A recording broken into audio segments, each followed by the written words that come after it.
dust has yet to settle on Canada's blunder of honouring a World War II Ukrainian Nazi with 2 standing ovations in the House of Commons, described by Australian media as a catastrophically stupid mistake. I mean, how catastrophically, moronically stupid. What made this incident worthy of international headlines was the fact that the salute to Yaroslav Hunka was made on the occasion of Ukraine President Volodymyr Zelensky's official visit to Canada.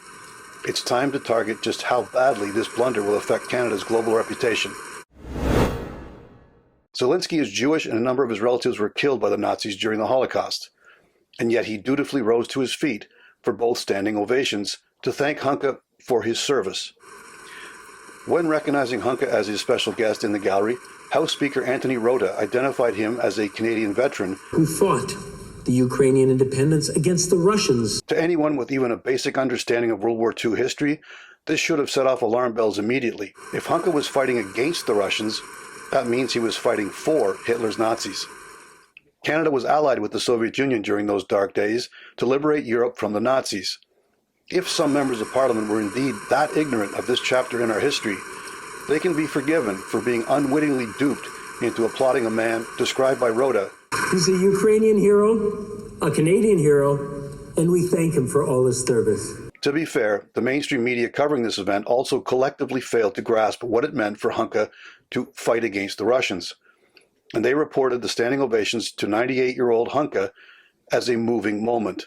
That bubble was burst shortly thereafter by Ivan Kachanovsky, a Ukrainian-Canadian professor of political science at the University of Ottawa. Within hours, Kachanovsky was tweeting out photos and translated text that clearly identified Hunka as a member of the 14th SS Waffengrenadier Galicia Division. This was a volunteer SS unit stood up in 1943 with members taking an oath of allegiance to Adolf Hitler. That members of this division were involved in massacres, mass murder of Jews, of Poles and Ukrainians. Once that shocking detail began to circulate, members of Parliament could not distance themselves fast enough from the honor they had bestowed upon Hunka. As the howls of indignation magnified, Rota took full responsibility for this colossal failure of judgment, and he resigned as Speaker of the House. I reiterate my profound regret for my error in recognizing an individual in the House during the joint address to Parliament of President Zelensky. This was a mistake that has deeply embarrassed Parliament and Canada.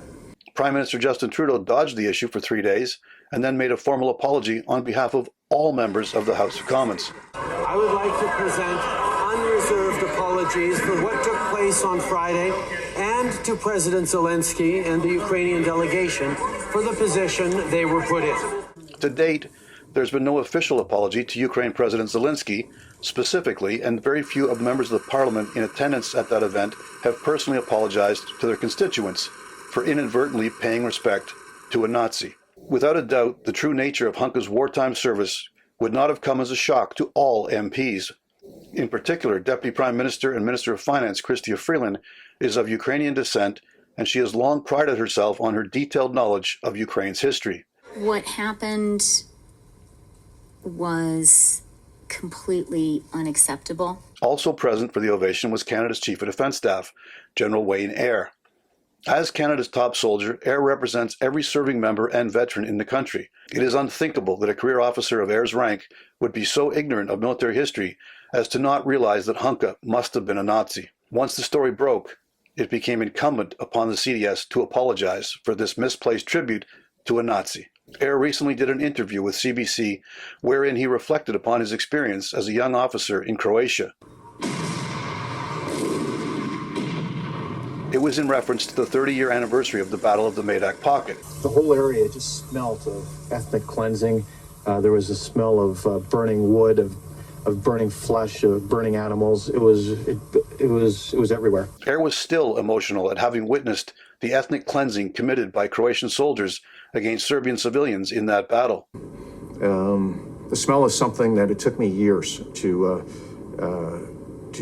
move away from. For him to rise to salute Hunka, whose SS formation committed similar slaughter in Poland, Slovakia, and Slovenia, can be forgiven as an error. However, now that the truth is out, Eyre needs to retract the tribute publicly and officially.